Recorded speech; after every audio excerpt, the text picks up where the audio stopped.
नमस्कार दर्शक बंधु ए गोटे बड़ खबर आसी पहुँचुची आम प्रथम जनाऊँ जे बॉलीवुड एक अभिनेता जहाँ को आपण मैंने भल भाव जानी सुशांत सिंह राजपूत वर्तमान से आउ नाहंती। एक दुखद खबर आसी पहुँचुची सुशांत सिंह राजपूत तांको निज बासभवन रे रस्सी लगे आत्महत्या करिसंती।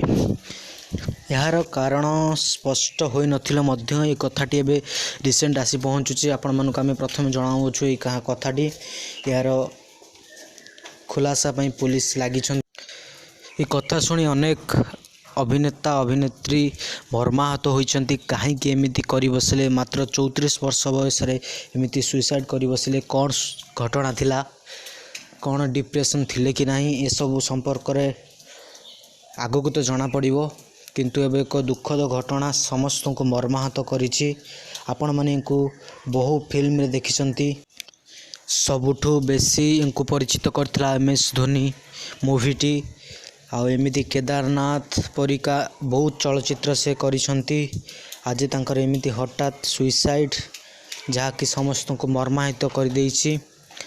आपण मान को आम न्यूज़ टू जनाऊँ यही परिका न्यूज़ देखिया को आपण माने आम चैनल को सब्सक्राइब कर दियंतु। आ भगवान को पाखरे सुशांत सिंह राजपूत को प्रार्थना करंतु।